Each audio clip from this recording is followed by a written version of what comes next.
Praise the Lord. கர்த்தருடைய நாமத்துக்கு மகிமை உண்டாவதாக. இன்றைய நாள் பொழுதிலே உங்களை அனைவரையும் சந்திப்பதிலே நான் மகிழ்ச்சி கொள்கிறேன். கர்த்தர் உங்களை ஆசீர்வதித்து உங்களை காக்க கடவர். இன்றைய நாளுக்கான இறைவாக்கியம் தாவீதின் சங்கீத பாடல் 1ஆம் அதிகாரம் 2ஆம் வசனத்தை நாம் இந்த அதிகாரத்தை அனைவரும் சிறு வயது முதல் பெரியவருக்கும் பார்த்து சொன்னால் ஒரு மனப்பாடமான ஒரு பகுதி.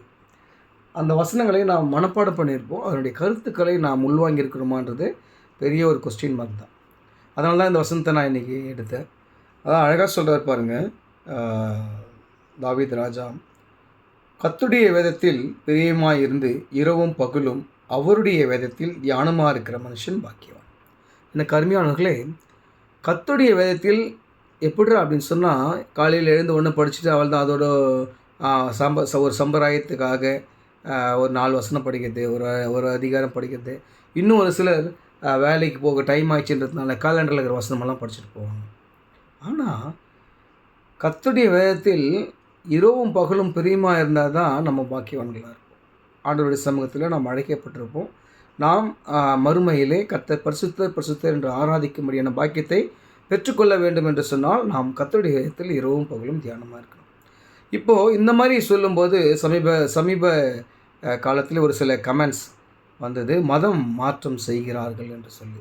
அருமையானவர்களே, ஆண்டவராகிய இயேசு கிறிஸ்து இந்த வேதாகவும் சரி, ஆண்டவராகிய இயேசு கிறிஸ்துவும் சரி, மதம் என்ற எந்த வார்த்தையும் இதில் இருக்காது.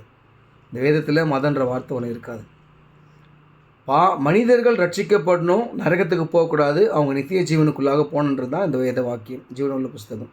ஆண்டவரும் அதுக்காக தான் பூலோகத்தில் வந்து மனிதனை அவதரித்து 33 ஆண்டுகள் வாழ்ந்தார். 33 ஆண்டுகள் 3 வருடங்கள் ஊழியம் செய்தார். 3 வருடங்களில் மனம் திரும்புங்கள் என்ற வார்த்தையை மட்டும்தான் சொல்லியிருப்பார். நீங்கள் வந்து மதம் மாறுங்கள் சொன்னதே வேதாகமத்தில் இல்லை. தப்பான கருத்துக்களை போதிக்காதபடிக்கு நாம் எச்சரிக்கையாக இருக்க வேண்டும். ஏன்னு சொன்னால், மனம் மாறி நாம் நல்வழியில் செல்ல வேண்டும் என்பது தான் கிறிஸ்துவத்தின் ஆண்டவருடைய நல்வாழ்வு. அந்த வாழ்வின் பிரகாரமாக இரவும் பகலும் இந்த வேதத்தில் தியானமாக இருக்கிற மனுஷன் பாக்கியவான். அந்த பாக்கியத்தை பெற்றுக்கொள்ளத்தான் நாம் இப்போது எல்லாருமே என்ன சொல்கிறோம், இந்த இறை வாக்கியங்களை எடுத்து உரைக்கிறோம். அந்த பாக்கியத்தை கடவுள் எங்களை செய்த அற்புதத்தினால தான் நான் உங்களுக்கெல்லாம் எடுத்து சொல்கிறேன். அநேக அற்புதங்களை வாழ்க்கையில் செஞ்சுருக்கிறார், உங்கள் வாழ்க்கையிலே செஞ்சுருப்பார். நீங்கள் விசுவாசிங்க, கர்த்தருடைய வேதத்தில் இரவும் பகலும் தியானமாக இருங்க. கர்த்தர் உங்களுக்கு பாக்கியவான்களாக ஆசீர்வதித்து பெரிய காரியங்களை செய்வார். ஆமென்.